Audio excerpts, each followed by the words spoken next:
थी और ऊपर से ये चोट लग गई। मैं तो उठ भी नहीं पा रहा। अरे कोई है, कोई है? ऋषि आवाजें लगाने लगता है। अरे भाई, कोई है? अरे भाई मेरी मदद करो। अरे क्या हुआ, तुम इतनी जोर जोर से क्यों चिल्ला रहे हो? ऋषि उस लड़की को देखता है और देखता ही रह जाता है। अरे क्या हुआ, तुम्हारे पैर से तो खून निकल रहा है। हाँ, वो मैं जल्दी जल्दी घर जा रहा था तो गिर गया। लड़की उसे उठाती है और एक पेड़ के नीचे बिठा देती है और अपनी चुन्नी फाड़ कर पट्टी बांध देती है। तुम बुरा मत मानना, वो तुम बहुत ही ज्यादा सुंदर हो। मैंने तुम्हारे जैसी सुंदर लड़की आज तक नहीं देखी। तुम्हारा नाम क्या है? मेरा नाम रोशनी है। ओह अच्छा अच्छा नाम है, बहुत सुंदर नाम है। ऐसे ही बहुत देर तक दोनों बातें करते रहते हैं और अच्छे दोस्त बन जाते हैं। अब मेरा पैर कुछ ठीक है, रात बहुत हो गई है, हमें घर जाना चाहिए। ठीक है, फिर कल मिलेंगे। इतना बोलकर दोनों चले जाते हैं। रोशनी अपने चुड़ैल रूप में आ जाती है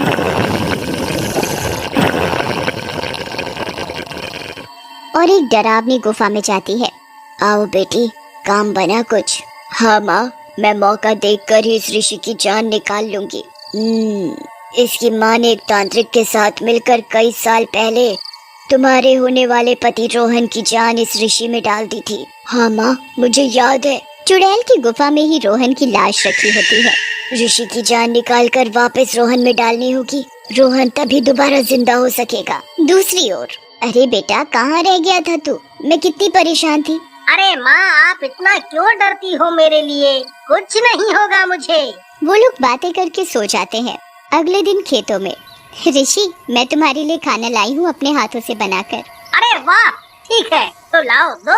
ऋषि रोशनी का लाया हुआ खाना खा लेता है। खाना खाते ही वो बेहोश हो जाता है। रोशनी अपने चुड़ैल वाले रूप में आ जाती है।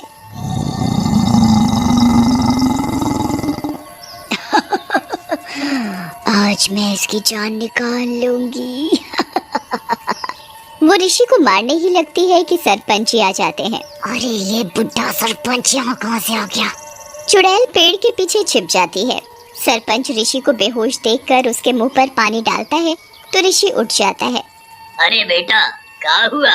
पता नहीं सरपंच जी, मैं तो खाना खा रहा था। रोशनी कहाँ गई? यहाँ कोनो रोशनी फोशनी नहीं है, चलो हम चलते हैं। अगले दिन, माँ, कल तो मैं ऋषि की जान बस लेने ही वाली थी कि वो बुढ़ा सरपंच बीच में आ गया, लेकिन आज मैं ऐसा कुछ नहीं होने दूंगी। इतना बोलकर चुड़ैल रोशनी के रूप में फिर से ऋषि से मिलने जाती है। रोशनी, मैं तुमसे एक बात बोलना चाहता हूँ, तुम बुरा मत मानना।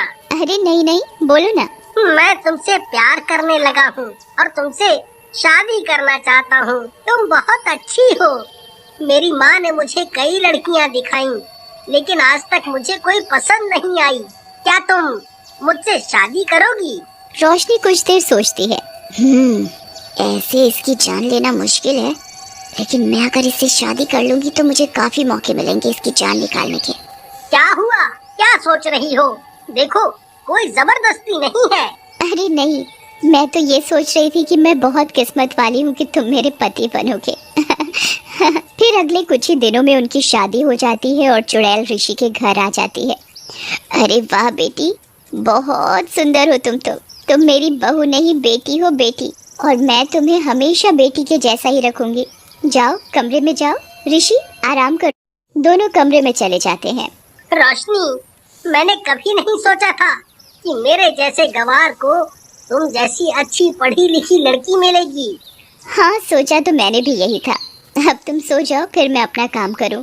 काम? इतनी रात में क्या काम? अरे कुछ नहीं, मतलब मैंने मन्नत मांगी थी कि तुमसे शादी हो जाएगी तो मैं माता जी के मंदिर जाऊंगी।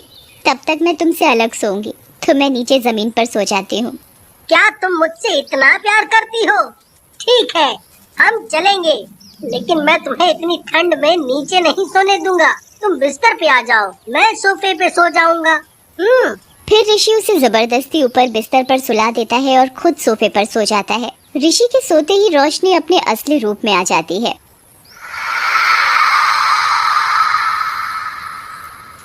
और और जैसे ही उठती है तो ऋषि भी उठा हुआ होता है। चुड़ैल जल्दी से रजाई में अपना मुंह करके लेट जाती है। आपने ये सब क्यों बनाया? ये सब तो मेरा काम है। अब नहीं बेटी, क्या फर्क पड़ता है, तू भी तो ऋषि की तरह है बेटी। चुड़ैल खाना खा लेती है और ऐसे कई दिन बीत जाते हैं। कई मौके मिलने के बाद भी चुड़ैल ऋषि को नहीं मार पाती। फिर चुड़ैल रूप लेकर छुपकर अपनी गुफा में जाती है। रोशनी, आ गई तुम? हो गया काम? नहीं माँ, मैं ऋषि को नहीं मार सकी। वो लोग मुझसे बहुत प्यार करते हैं। पागल मत बनो, तुम सब भूल गई हो। हाँ माँ, मैं सब भूलना ही चाहती हूँ। मैं भी ऋषि से प्यार करने लगी हूँ। मुझे इतना प्यार किसी ने नहीं किया आज तक। रोहन से तो मेरी शादी होने वाली थी, लेकिन ऋषि से तो हो गई है। मैं उसे नहीं मार सकती। मैं अब वहीं रहूंगी। चुड़ैल वापस घर आती है और जल्दी से रोशनी का रूप बदलती है। उसे रूप बदलते हुए ऋषि की माँ देख लेती है। अरे मर गई रे। नहीं, ये तो चुड़ैल है। वो डर के उसी बाबा के पास जाती है जिसने रोहन की जान निकालकर ऋषि में डाली थी।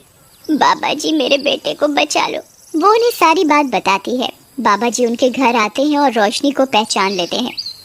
चली जा ऋषि की जिंदगी से, नहीं तो मैं तुझे कैद कर लूंगा। बाबा जी, मैं ऋषि को मारने आई थी, लेकिन अब मैं ऋषि से सच्चा प्यार करती हूँ। उसे कोई नुकसान नहीं पहुँचाऊंगी। मुझे कैद मत करो। लेकिन बाबा उसकी बात नहीं मानता और मंत्र पढ़ने लगता है। रोशनी गुफा की तरफ भागने लगती है।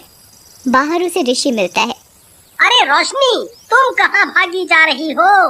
रोशनी कुछ नहीं कहती है और गुफा की ओर अपनी माँ के पास भागती है।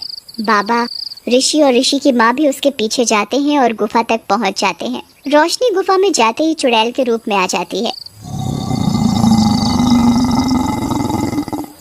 अरे क्या हुआ रोशनी?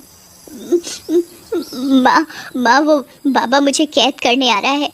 मुझे बचा लो, मैं ऋषि से बहुत प्यार करती हूँ।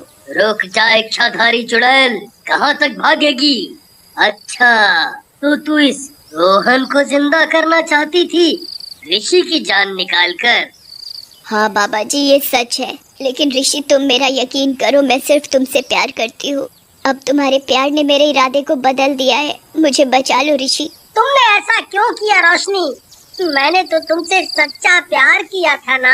ऋषि, मैं तुम्हें सब सच बताने ही वाली थी। सोचो, अगर तुम्हें मारना होता तो मैं तुम्हें कब का मार चुकी होती, लेकिन मैंने ऐसा नहीं किया। बाबा उसकी एक नहीं सुनता और उसे बोतल में कैद करने लगता है। रुको बाबा जी, आपको किसी की जान निकालकर मुझे जिंदा नहीं करना चाहिए था। गलती हमारी भी है माँ, आप रोशनी को छोड़ दो। हाँ बाबा जी, मुझसे भी गलती हो गई। आप इसे छोड़ दो। गलती पहले हमने की थी। ये इतने दिनों से हमारे साथ है, फिर भी इसने हमें कभी कोई नुकसान नहीं पहुंचाया। तुम दोनों ठीक कह रहे हो। ठीक है चुड़ैल, मैं अपनी शक्तियों से तुझे इस चुड़ैल योनि से मुक्त करता हूँ और अब से तू एक आम